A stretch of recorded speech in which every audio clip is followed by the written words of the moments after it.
What is up, though, Lions fans? It's your boy, Motor City Don P, and you already know what it is. Because you see me on the screen, right? You see me so that you know that the Motor City Cats are back at it. Came to give you stats and not static. Whatever you do, make sure you keep your Lions news pragmatic.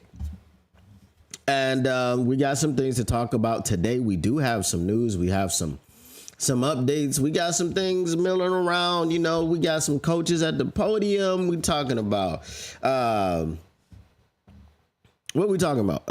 We got coaches at the podium. We had Johnny Morton. He was talking about how he views, what his philosophies are, how he meshes with the team, and so on and etc. And we got some expectations to talk about. A little bit of a carryover from what we discussed yesterday, and then we do have some expectations of a certain player that I've been defending. I've been we do have a JMO drop. We gonna get into that because everybody here knows that I am the official keeper of the JMO. So we got a little bit of that. We got a lot of things that we're gonna go ahead and get into today. So let's get into it. Now, as you see, the title of today's show, on the thumbnail, it says Greater Expectations. And the title of today's show is, are Detroit Lions fans, or is it R or does it do? Are Detroit Lions fans expecting too much from the rookies? And I say that because I came across after, as I said, what we were talking about yesterday, we were talking about expectations. All right. And I said I wouldn't have expectations for certain players. And apparently my stance on that has gotten me some blowback from, family members of that certain player. It was done in a way that was nice and non-aggressive, but I understood the message was what it was. So we will continue to talk about what we're talking about. We will continue to look at things however we look at them, because that's the only way that I know how to look at things. It's been my experience playing the game. It's been my experience watching the game. It's just been my experience, right? And that's what you guys come here to listen to. You come here to listen to my viewpoint. You come here to argue with my viewpoint. You come here for the community. You come here to hang out and chat and all of these things. And this is what we provide here. So for those of you out there that don't want to be part of the community and you want to go elsewhere and lay down with snakes and dogs and get fleas, you go ahead and do that. We don't really need that around here. All right. What up, though, just a fan? Hello to you, too. And God is the one that gives the blessings. You are correct. So I do want to get some sound, but I do want to wait for some people to get here. I don't want to just have the sound. So if you are in the chat, even if you just, chilling, if you're listening, just let me know. Say what's up, though, when you come into the chat so I can get into the sound that I have. Just a fan, you are no snake and you are no dog. I definitely was not talking about you. That is for sure. But you are a dog, just a fan. You my dog. You know what I'm saying? That's my dog. Shout out if you know, or hashtag if you know, use the hashtag. But yeah, so we do have some sound to get into, and the sound comes from an old nemesis of mine. He's no longer a nemesis. We've done the kumbayaing. We've done all that. But it is Flannel Sam. Now, I was listening to this sound because I have a bit of a bone to pick. So I'm going to go ahead and play the sound. It's about 2 minutes, so bear with me because I have to rebut all the things there. And this is the crux of what I wanted to talk about today. Flailing flannel. I don't think he's doing much flailing in this sound, but it's okay. All right, let's get to it. Now, this is about the impact rookies. I think Kool-Aid asked him a question about what, or maybe he asked Kool-Aid the question about like what rookies he expected to be impactful this season. And here was the answer. If we can get the sound loaded up. Patrick have to continue to perform at a wide receiver 3 level. That's what I want to see out of Tusk. Well, one of the reasons why I wanted to ask this question. Can y'all hear this? You may think when you've got a roster that is as good as the Lions that rookies contributing in year one isn't as imperative as in previous years. And to some extent, you're right. But when you look at Super Bowl teams of even the past couple of years, impact rookies are part of what has put all of them over the top. And I've got a couple of examples. We all know last year, Quinyon Mitchell and Cooper Let me turn DeJean. this up. Do the Eagles win the Super Bowl without them? Absolutely not. Even in 2023 with Rashee Rice, he was the number one wide receiver on the Kansas City Chiefs. He was second on the team in both regular season receiving yards and playoff receiving yards after some guy you may have heard of named Travis Kelce. And he, as a rookie in 2022 with the Chiefs, you had Trent McDuffie. You had George Karlaftis be second on the team in sacks after a guy you might have heard of named Chris Jones. You had Joshua Williams and Jalen Watson. Now it should be better. All three of the Chiefs' playoff interceptions. And, of course, you had Isaiah Pacheco, who was the leading rusher on the team. The 2020 Buccaneers, Tristan Wirfs and Antoine Winfield Jr. How do you like that for your first couple of draft picks? That was a heck of a draft by that team, but those were impact rookies immediately. Even the 2019 Chiefs, even though when you look at the names, they don't stick out as much as like the DeJeans and the Quinyon Mitchells and the Trent McDuffies, but Mecole Hardman had more touchdown catches that year than Travis Kelce did. He was 21 yards per catch. He had a kickoff return touchdown. Juan Thornhill was second on the team in interceptions with 3 and had the only pick 6 on the team. And even the 2018 Patriots. I know I'm going back, but I'm showing how much of a trend that this is. Sony Michel, as a rookie, was the leading rusher on the team in the regular season for the Patriots. And he had 336 rushing yards and 6 rushing touchdowns in 3 playoff games, was dominant in that playoffs. The point is that I think with this Detroit Lions team, whether or not 1 or 2 or more of these Lions are impact rookies could make a much bigger difference than you think. All right. So that was the point that I wanted to touch on. Okay. So Flannel Sam, he made a lot of good points about a lot of good rookies. Here's my thing. He mentioned Antoine Winfield Jr., and he came in and he made an impact right away. Okay, who was the starting safety on that team whose spot he took? He mentioned Rashee Rice. He was second in receptions to one Travis Kelce, who was the number 1 wide receiver on the Chiefs outside of Travis Kelce, who was a tight end. He mentioned going back to Tom Brady with Sony Michel, and he was a rookie. Well, who was the number 1 running back who he unseated? All of these people that he mentioned, rookies that were impact rookies right away, I don't think is the same situation in Detroit. Okay? Let's say, for example, Tyleik Williams was drafted number 28 overall. If Aleem McNeil is healthy and Tyleik Williams is still the draft choice, who is Tyleik Williams beating out? Who is he starting over in order to become that rookie who's an impact?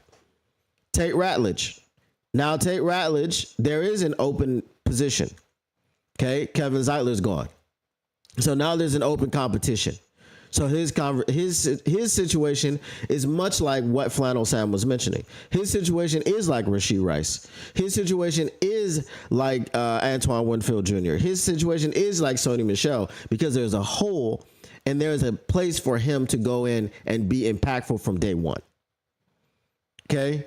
If you look at Isaac Tesla, where is his impact coming from? Who is he supplanting? Is he taking minutes from Jameson Williams? Absolutely not. Is he taking minutes from Amon-Ra St. Brown? Absolutely not. Is he taking minutes from Tim Patrick? Probably not. But that's the only place where he's going to get minutes from. Right? They're going to have to put him on the field for him to be impactful. Right? They're going to have to give packages to him because they want him to be impactful. The need for impact from rookies on the Detroit Lions team is very, very sparse. Right? The roster of the Detroit Lions is not like the roster of all of these other teams that he mentioned. The San Francisco or the Kansas City Chiefs with Rashee Rice had a hole at number one receiver. Their wide receiving core wasn't what it needed to be. The New England Patriots had a hole at running back. That's why Sony Michel was able to come in there, because it wasn't what they needed it to be. It wasn't a position of strength. All of these places that he mentioned, it was a different dynamic. The roster of the Detroit Lions is stacked.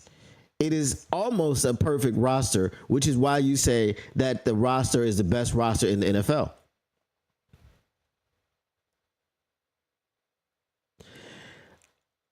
Ahlan bikum.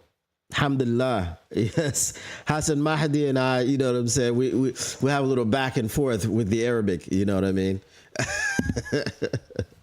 Zawjati Nus Masriya Hassan Masri. Hassan Mahdi. So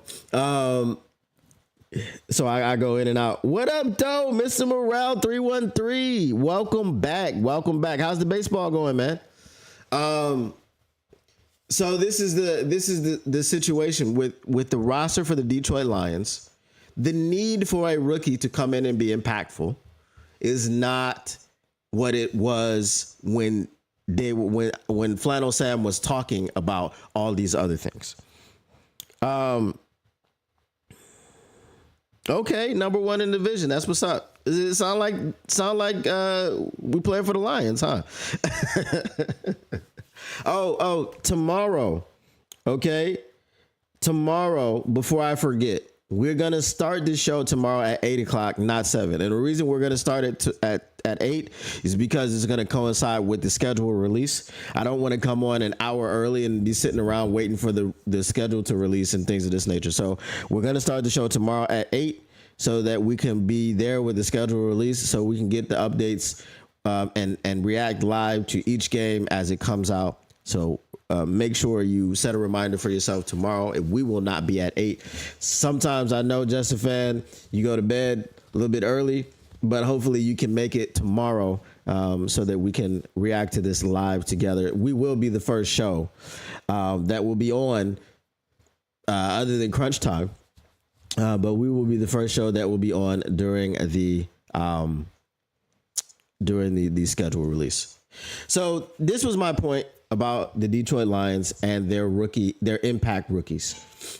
I don't see necessarily a need for a rookie to come in here and be impactful. Now, that's actually very, very good for us. Okay? Because you don't have to throw a rookie into the fire. You don't have to have expectations for these rookies to come out day one and be dynamic. Now, Tyleek is a little bit different, because Aleem McNeil is hurt. He's not healthy, and he will probably miss most of the season. Okay? Probably the first half for sure. Maybe if we're saying a miraculous recovery, 6 games, the first 6 games. Oh, and shout out to David Montgomery. Lost in all of this is forgetting that David Montgomery had the MCL sprain and all these other things, and surgery was an option that he pushed it back and seeing how he felt in the offseason. And he was at offseason workouts today. So shout out to David Montgomery. Looks like the knee is fine, won't need any surgery, and he'll be ready to go week 1. But the potential for the Detroit Lions rookie class to come in here and develop and to learn and to sit behind the veterans is immensely important for rookies, right? Some rookies come in and they go off. Okay. So if I'm talking about Isaac Tesla, okay, one of the things that Johnny Morton said while he was at the podium today was this. He said that when he was in New Orleans, they had Michael Thomas as a rookie. And he said what he did with Michael Thomas is he gave him things that he was comfortable with.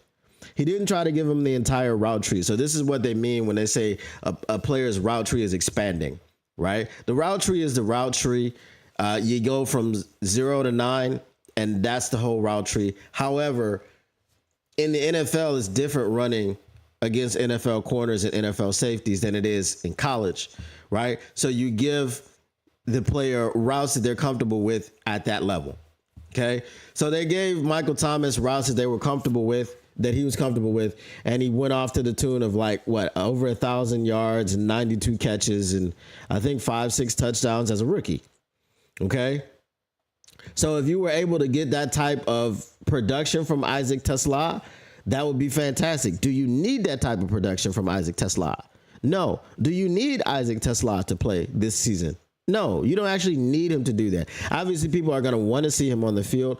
Why? Because of what they gave up to get him. That's it.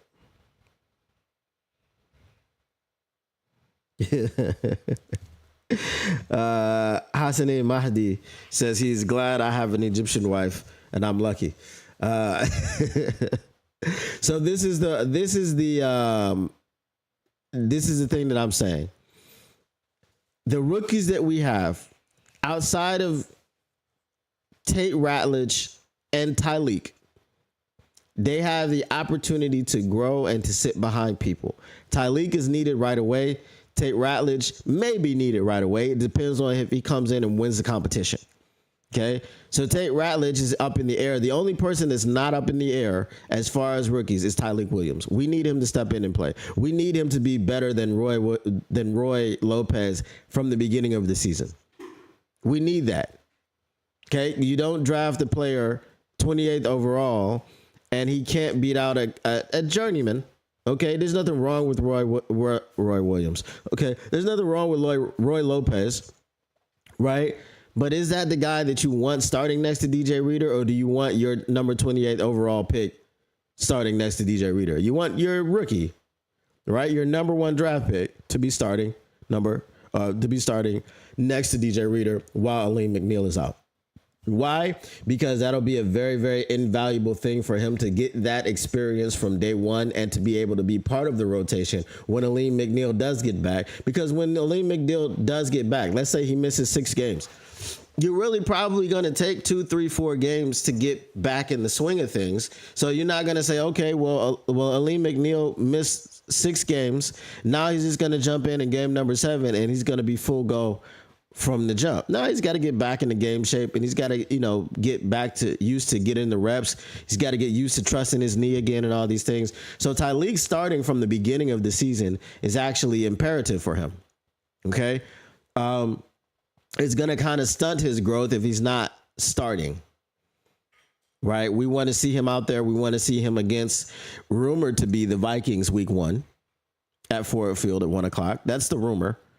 Okay. But we will confirm tomorrow when we do our schedule reveal show. Right. So Detroit Fan Man says week 1 rumors are juicy. Minnesota at Detroit 1 p.m. Chicago at Washington 4:30 and Baltimore at Green Bay on Monday Night Football. That's a cakewalk for Baltimore.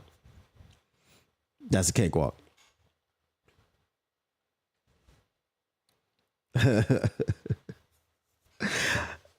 My wife doesn't watch football.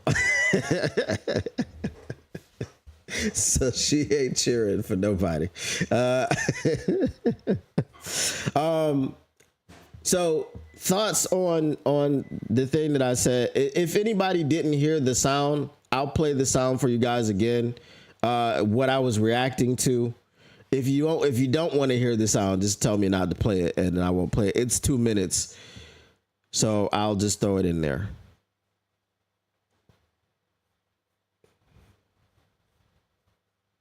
All right, here we go. Making Tim Patrick have to continue to perform at a wide receiver 3 level. That's what I want to see out of Tesla. Well, one of the reasons why I wanted to ask this question is that you may think when you've got a roster that is as good as the Lions that rookies contributing in year one isn't as imperative as in previous years. And to some extent, you're right. But when you look at Super Bowl teams of even the past couple of years, impact rookies are part of what has put all of them over the top. And I've got a couple of examples. We all know last year, Quinyon Mitchell and Cooper DeJean. Do the Eagles win the Super Bowl without them? Absolutely not. Even in 2023 with Rashee Rice, he was the number one wide receiver on the Kansas City Chiefs. He was second on the team in both regular season receiving yards and playoff receiving yards after some guy you may have heard of named Travis Kelce. And he, as a rookie in 2022 with the Chiefs, you had Trent McDuffie. You had George Karlaftis be second on the team in sacks after a guy you might have heard of named Chris Jones. You had Joshua Williams and Jalen Watson combined for all three of the Chiefs' playoff interceptions. And, of course, you had Isaiah Pacheco, who was the leading rusher on the team. The 2020 Buccaneers, Tristan Wirfs and Antoine Winfield Jr. How do you like that for your first couple of draft picks? That was a heck of a draft by that team, but those were impact rookies immediately. Even the 2019 Chiefs, even though when you look at the names, they don't stick out as much as like the DeJeans and the Quinyon Mitchells and the Trent McDuffies, but Mecole Hardman had more touchdown catches that year than Travis Kelce did. He was 21 yards per catch. He had a kickoff return touchdown. Juan Thornhill was second on the team in interceptions with 3 and had the only pick 6 on the team. And even the 2018 Patriots. I know I'm going back, but I'm showing how much of a trend that this is. Sony Michel, as a rookie, was the leading rusher on the team in the regular season for the Patriots, and he had 336 rushing yards and 6 rushing touchdowns in 3 playoff games, was dominant in that playoffs. The point is that I think with this Detroit Lions team, whether or not 1 or 2 or more of these Lions are impact rookies could make a much bigger difference than you think. All right, so that's the sound that I was reacting to. And as you saw, there were a lot of, I mean, the Chiefs. How many rookies did he name on that one team? 5? We don't have 5 holes on this roster, right? We don't have 5 holes in this roster. We don't have a room for a 7th round Isaiah Pacheco to come in and start at running back over Jahmyr Gibbs and David Montgomery. We don't have a Clyde Edwards-Helaire situation where he was dealing with PTSD and nobody knew about it, right? We don't have that situation on our roster. We don't have the situation where, okay, you're talking about, Juan Thornhill and you're talking about Justin Watson, all these people. What rookie is supplanting anybody in our secondary? You understand what I'm saying? Like, our secondary doesn't have the holes. Our running backfield doesn't have the holes for a Sony Michel or a Isaiah Pacheco to come in here and do anything. Like, to be an impact rookie. Right? Our wide receiver room doesn't have the holes for Isaac Tesla to come in here and tear stuff up. Right? Unless it's just when you put Isaac Tesla on the field, he's open because you're paying attention to everybody else. Right? So I don't think when he says that, having impact rookies for the Detroit Lions, it'll be more, impactful than you think or whatever the case may be. I don't think so. The only ones, as I said, Tyleik Williams and Tate Ratledge. That's the only ones that I think will be counted on to have an impact. Anyone else that has an impact is icing on top. of the Cape. But we're counting on Tyleek, and we may not even be counting on Tate Ratledge. Again, as I said, he has to go and win the competition. What up, though, Big Wolf status? Lions gonna run and shoot.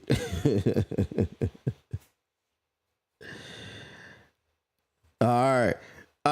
So as I talked about this secondary, okay, it's gonna segue into the other thing that I want to talk about today, and obviously we got some other things, but I do want to give some attention to this. Let's see here. I'm gonna go with one that's not. We ain't got a lot of stuff on there. All right.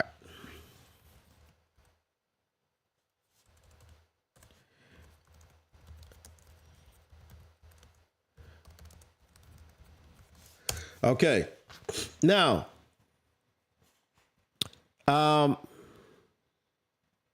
there's an article by PFF that says post NFL draft breakout candidates for all 32 teams. And do you know who they chose for the Detroit Lions? Because here's a guy, get my Chris Collinsworth on. Here's a guy that a lot of people were down on.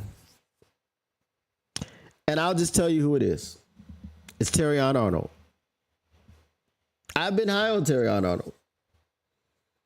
Well, I haven't been down on him like a lot of people have. I'll read the little paragraph that they have about him. It says Arnold's rookie year did not go as planned for a former first-round pick, though it's not often easy for any rookie quarterback to come into the league and immediately start shutting down NFL talent. Arnold still allowed just a 61.2 reception rate when targeted, a top 25 mark among 73 qualifying quarterbacks. For Arnold, the best is certainly yet to come, as his time at Alabama as a high-end coverage corner would suggest.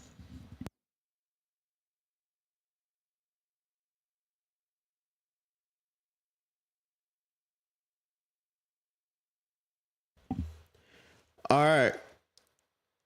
Here's the thing about Terrion Arnold. There were a lot of people that were not high on Terrion Arnold. There's a lot of people that were down on him. There's a lot of people that thought he sucked. Oh, he's not a turnover. He's definitely not a turnover machine, but he's a penalty machine. He can't play this, that, and the third thing. I've always said to you, as a former corner, his technique is solid. What does he need to do? He needs to trust it. That's why he was grabbing. That's why he was handsy. That's why he was getting called for penalties in the first half of the season. But if you guys noticed, right, stay consistent. Give praise as well as criticism. Don't just give criticism, but also give praise when it's warranted. We give criticism when it's warranted. We give praise when it's warranted. And then you seem like a well-adjusted person.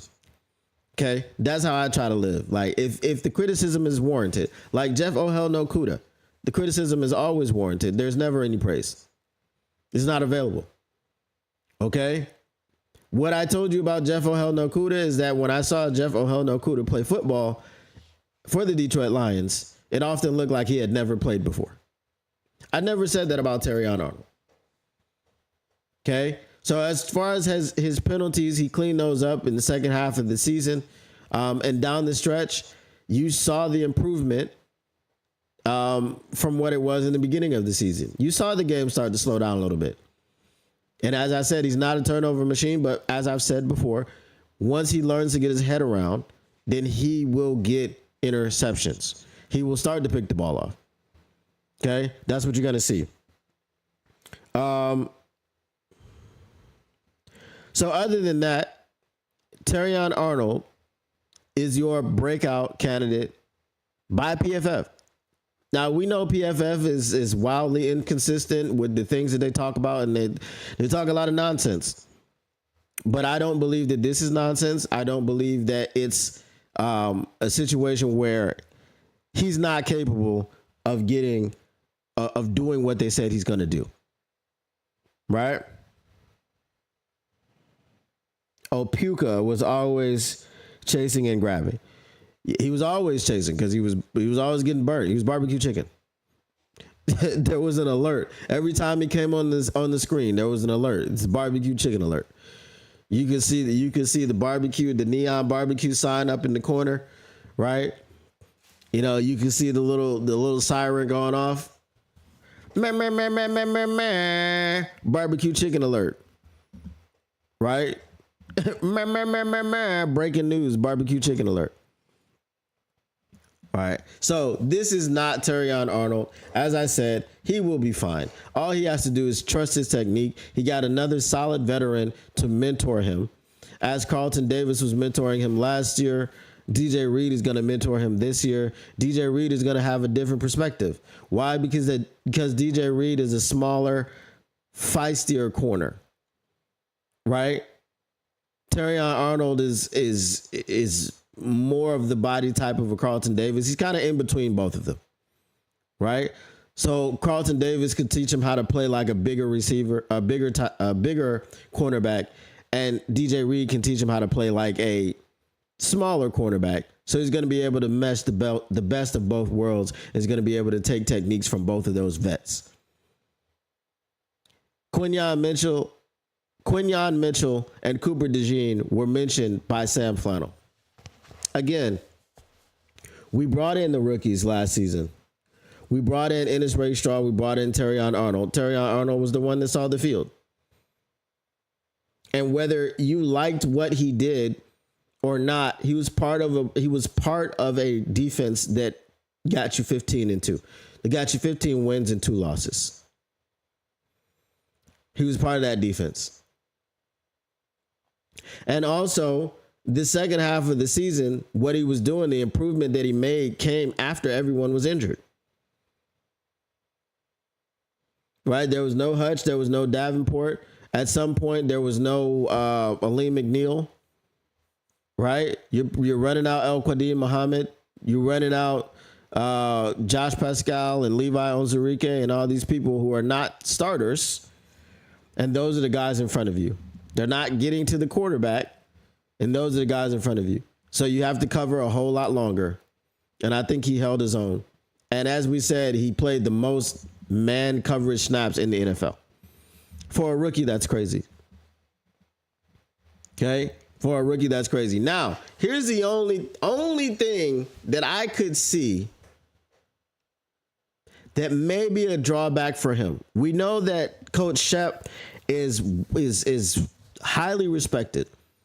And everyone that he comes in contact with talks about how smart he is, and they sing his praises, right? They're singing the gospel of Coach Shep.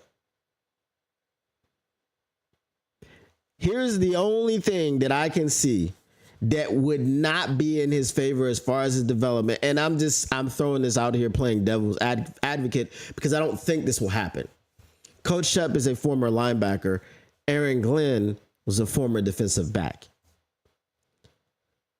So Terrion Arnold as a corner is being mentored by Aaron Glenn, better for his development than being mentored by Coach Shep, who's a linebacker. But then again, we do have Deshae Townsend, not Deshae. That's not how you say his name, right? And anybody that thinks that's how you say his name should maybe watch the Reading Rainbow, because reading is fundamental. All right. So Deshae Townsend is your your secondary coach. Deshae Townsend, former corner in the NFL. Right. So the drop off, I don't believe, is there. That's his position coach anyway. His position coach didn't change. So his position coach is probably going to be the guy who's mentoring him the most and coaching him most directly.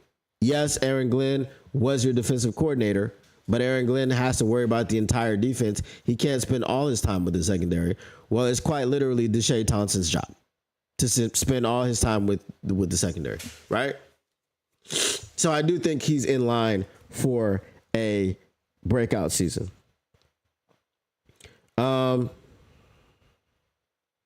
Their corners are going to get burned. Who? Are you talking about the Lions corners? Why? Tashard Choice's nickname for Kelvin Shepard a long time ago, Bruce Leroy. Here's hoping it sticks more locally. I believe they're like best friends, right? You got Coach Shep and Tashard Choice who are best friends, and you got Johnny Morton and David Shaw who are also best friends. So we got the super friends coaching our guys, and I'm very, very comfortable with that. So again, I don't think that you will see regression from Terrion Arnold. Now here's the thing, right? Everybody loves Sauce Gardner. Sauce Gardner regressed last year, right? Everybody loves him, but he did regress last season. He didn't have as good of a sophomore season as he did his rookie season. And actually what happened with Sauce Gardner is his sophomore season, people started throwing the ball at him. And he was giving things up. So for whatever reason, Sauce Gardner came into the league with a reputation and people didn't want to try him. And the second year around, they're like, you know what? Let's see what happens. They tried him and he started giving stuff up. So that is what that is.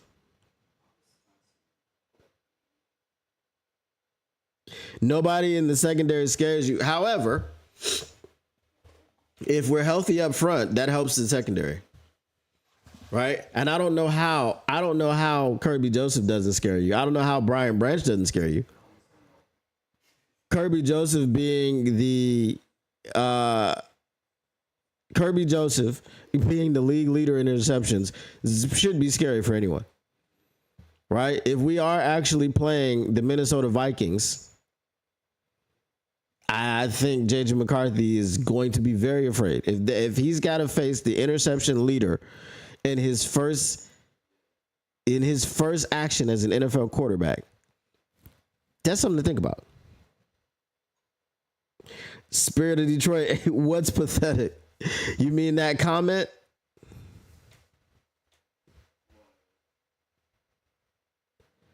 We'll have to see what Spirit of Detroit is talking about.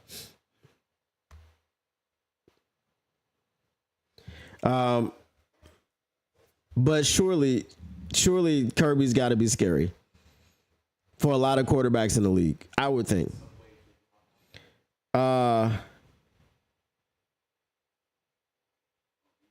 Oh, the Lions got a terrible class. Yes. Oh, okay. I got you.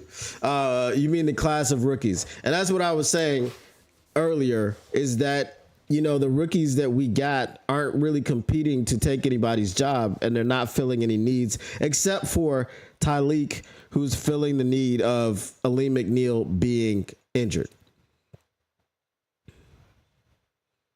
Right. I feel you 100%. So what do you think, Spirit? What do you think about Terrion being a breakout candidate?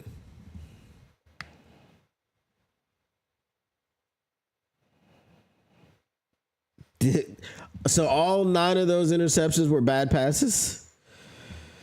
I don't know about all that, Big Wolf status. I don't know about all that. With a healthy defensive line, now, regardless of if they're only healthy together for 2 weeks, okay? Because again, we got to go into the Marcus Davenport stuff all the time until Marcus Davenport shows me that he can play more than 3-4 games a season. I can't believe in it. So if they're healthy together for the first 3-4 weeks, that's going to help with the interceptions, because maybe they get to the passer this time with Marcus Davenport. Maybe they don't.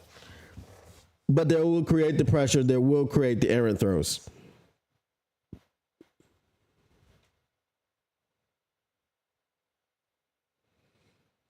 That would be good. He gave up like 550 yards last year. And what did he give up? Like 4 or 5 touchdowns or something like that? Detroit Fan Man says, I watched the Kirby interview on Eisen earlier today. I need the old lady from Airplane. I barely understood anything he said. You just got to listen. You got to listen, closely. You got to listen closely, Detroit Fan Man. Maybe slow it down. Maybe listen to it on was it 1.25 or was it 0.75 speed?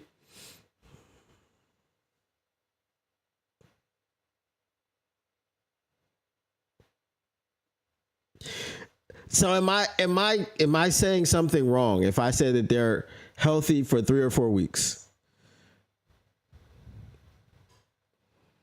If you have Aiden Hutchinson, Tyleek, DJ Reader, and Marcus Davenport for 4 weeks, do you not have them together for 4 weeks? Because you're telling me to stop with it as if you don't know I'm a big proponent of we need someone else other than Marcus Davenport. I've been saying that for the entire time. I've never been a believer. I've never been a believer. You have to go back to when you first discovered my channel or you first discovered me. You've never heard me tell you anything about Marcus Davenport's health that I was happy with. Never.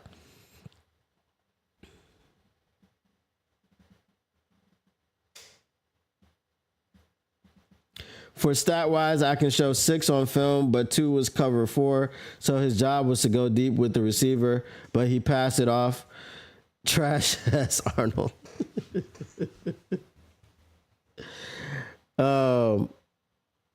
This team is not winning anything at all. I'm not a betting man. Under on 5 games, Big Wolf. So, Big Wolf, tell me what this team needs to do other than get a pass rush that's going to push the team over the top so they can win something.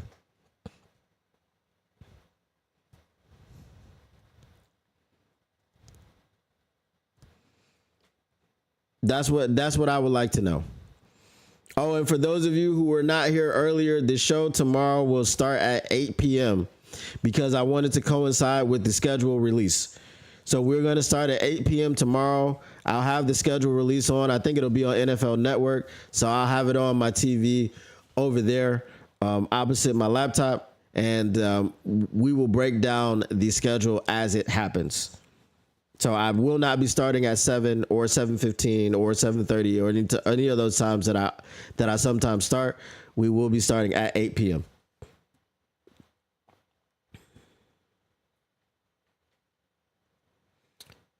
Divisional knockout. Goff needs to be official in big moments. True. That's true. He definitely needed to be official in the Commanders game.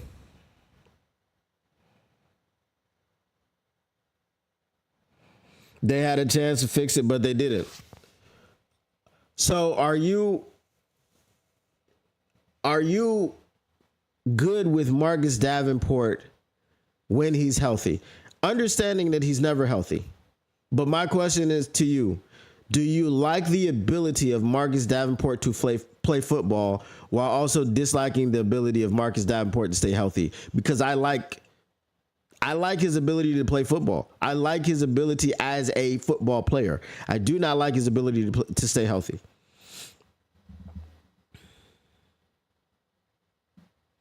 "21 points off of turnovers, but they say it was injuries." Yeah, people don't like to talk about what actually happened. There's sometimes narratives that they like to spin.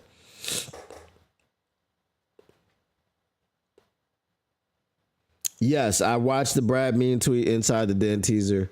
That was really well done. Shout out to Detroit Lions social media people. The release will be tomorrow night.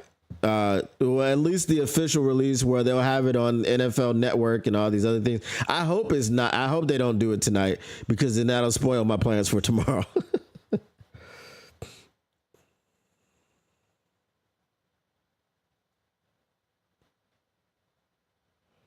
That's fine, Big Wolf. But I don't listen. I'm not drafting. Okay, every mock draft that I did was heavy on the pass rush. I think there was a mock draft that I did where I picked like 4 edge rushers just to overkill it, just to do it. So I'm with you.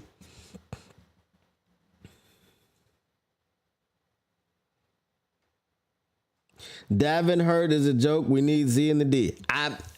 100%, man. I do not disagree. I'm just asking because we know he's always hurt, but are y'all good with him as a football player, taking away the injuries? What up, though, Motown Mitch?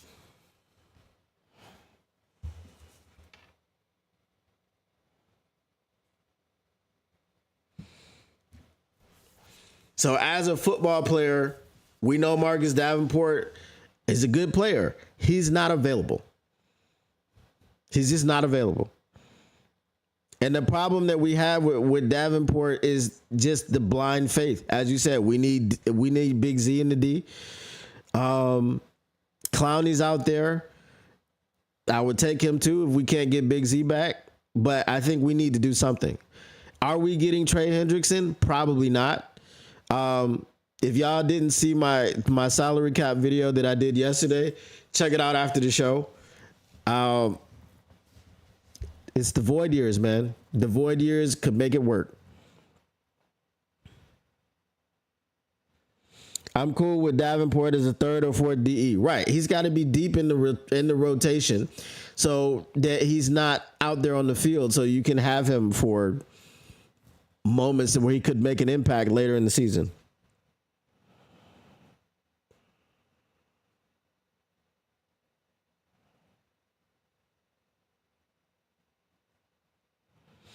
Just saying, I mean, their whole line is hurt and coming back half of the season.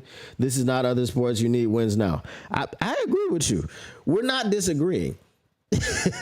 We're not disagreeing. All right, Jesse Fan, we will see you tomorrow. Try to get an early nap, Jesse Fan, so you can come through at 8 p.m. tomorrow when we do the schedule reveal.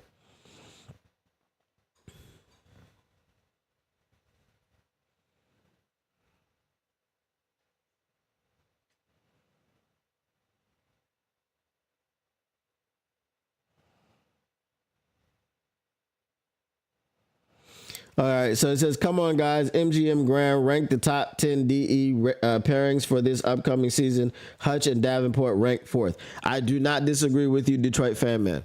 I do not disagree. I think it is a great pairing. I think Hutch and Davenport all season would be a nightmare for opposing quarterbacks. But Hutch and Davenport all season is a pipe dream. That's all I'm saying.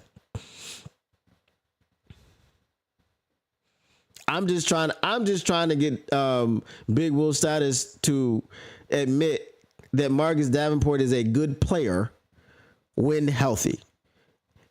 Maybe he's only healthy for one game a season, but he's a good player for that one game. That's all I'm saying. Oh, did you say Davenpoop? Where was that? Oh. You know that thing when your mind just reads it correctly because you know what the person says. I didn't even notice that Davenpoop. All right. All right. So we will move on to I gotta get my JMO love in there. Why are you estimation? I agree with you. I just want you to tell me that Davenport is a good player when healthy. If he's healthy for half a season, for half a game, was he a good player that half a game? That's all. I don't count on Davenport. I don't count on his health. I do not. I may be the biggest proponent of not counting on his health. See, this is we thought he was going to get hurt in camp last year, but you know what they did? They didn't practice him in camp. They were trying to keep him fresh for the season. They kept him in bubble wrap until the season started, and they got a game and a half out of him, or a game and a quarter.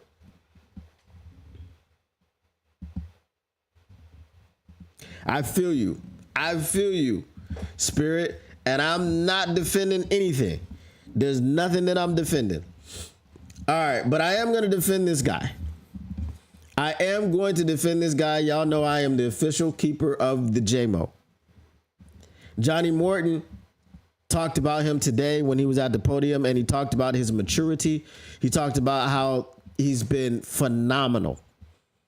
He said he met with him when he first got here. He sat down with him and talked to him and told him what he needed from him and told him what he needed to do. And he's done everything that he said that he asked him to do. He's been taking notes in the meetings. He's been attentive. He's talking about maturity, y'all. He's talking about maturity, right? A lot of the people that hate JMO for reasons that a lot of us know, right? It's a lifestyle. It may be a background. It may be where you grew up. It may, some of these things are why some people hate J-Mo so much. But one of the things that I've been preaching with Jameson Williams is that it takes longer for some people to mature. And it has seemed that this past year and a half or whatever it has been, that he has been maturing because they didn't throw him in the trash. You know who would sit down and talk? You know whose office he was sitting in every morning at 7 a.m.? Aaron Glenn. Aaron Glenn, our former defensive coordinator, who is now the head coach of the New York Jets, would sit down with J-Mo every day at 7 a.m. in his office, and they would just shoot the poop, as they say. Right? He's talking to that man on a more personal level. It's not all about football. He's giving him free game. He's talking to him about life. Okay? They work with this kid because he has immense talent. And he's very personable, and he's a hard worker, and he's a great teammate. So if you're hating on J-Mo, I don't know what to tell you. Michael Garrity, what up, though? That's right. It's your boy, Big Chef. Now known as Motor City Don P. How long has Jameson Williams been in the league? He's going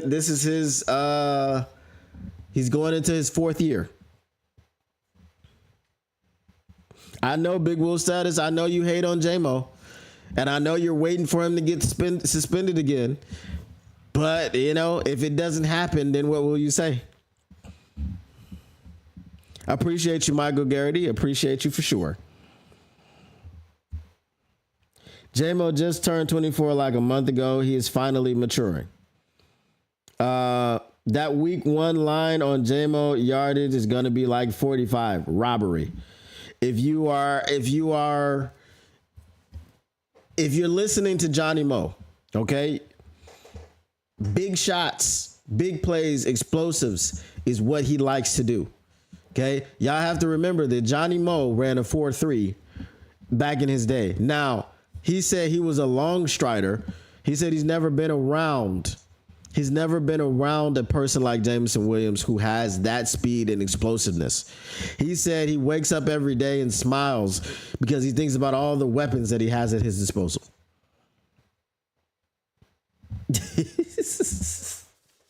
Big Wolf, what is he gonna get suspended for this time?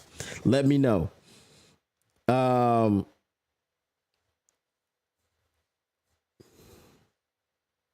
That's all I want to know. What's he going to get suspended for? Is he going to go? Is he going to line in? Is he going to sign in? I meant log in, right? Is he going to sign in to an online casino at a team hotel again, or use the team Wi-Fi? I'm just saying. Is he going to have a subscription or a prescription? Why did I say subscription? Is he going to have a prescription for Adderall that his doctor didn't properly file again? It could be for whatever. Oh boy, I'm not a betting man, Big Wolf, but I wish you should just send me something. If nothing happens with J-Mo, you should send me something. I'm not gonna bet you about Marcus Davenport because I'm in the same boat as you. But if Jameson Williams gets through the entire season without any incidents, you should send me something. You should buy me a J-Mo jersey and send it to me. I'll give you my address later. Come on through to the Discord and I'll give you my address and you can send it to me.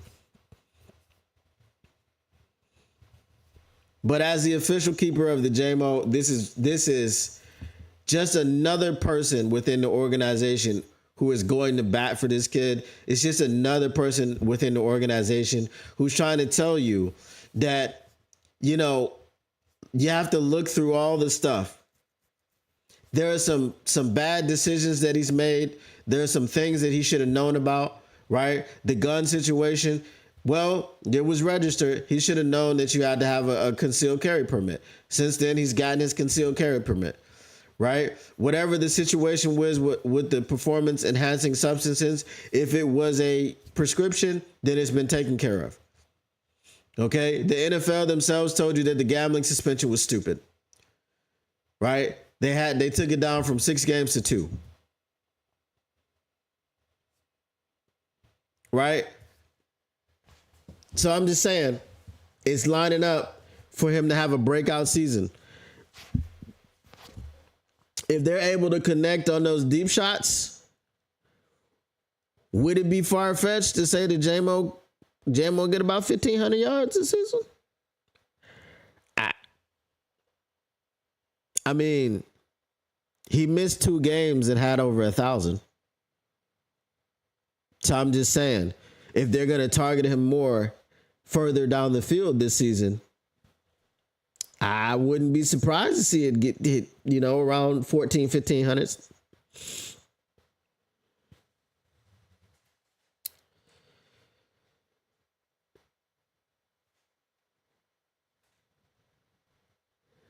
He said, I make Zodiac sign t-shirts. I will give you a free one right now. Just wear it on here. I don't get into all that though, buddy. I don't get into all that. The conversations that people think that they know who you are based off of the month that you were born in. That just ain't me. That ain't my thing.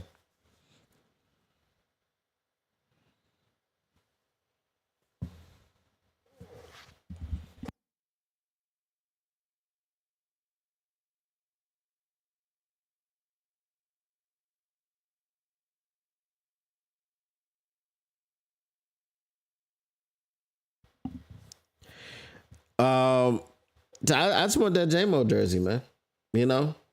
That number 1. I haven't gotten one yet.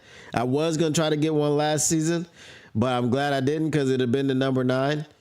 And I already had a number 9 jersey that somebody gave me. Guess what I did with it?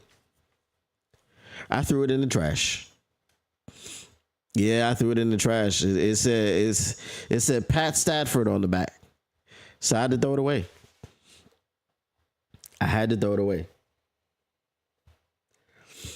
All right, that's pretty much what we got for today. Does anybody have any mailbag questions? Anybody have any other stuff that they would like to discuss?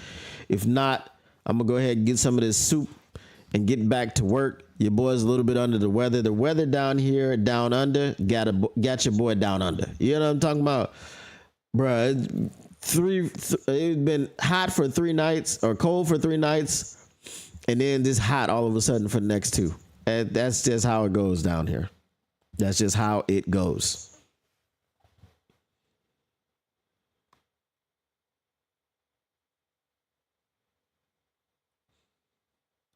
All right. So if we've got no mailbag questions, if we've got, let's see. Michael Garrity, I appreciate you. Now, what we're doing tomorrow night, we generally start at like 7 to 7:15. Just depends on my work schedule. But what we're doing tomorrow night is we are going to start at 8 o'clock because we want to coincide with the schedule release.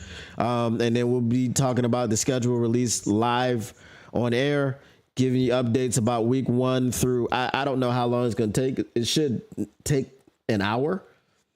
I mean, it is 256 games that they got to go through, but maybe 2 hours. But obviously the ones that are going to be important to us are the Detroit Lions, and the people that are in our division. So we're going to get into all of that tomorrow at 8 p.m. So do not forget, you will get notifications anyway. But if you're looking for a notification for 7 or 7:15, which is when you usually get them, that will not be the case. All right. So I will check you guys tomorrow. All right, Michael Garrity, no problem. But that's when it'll be. So catch it on the replay.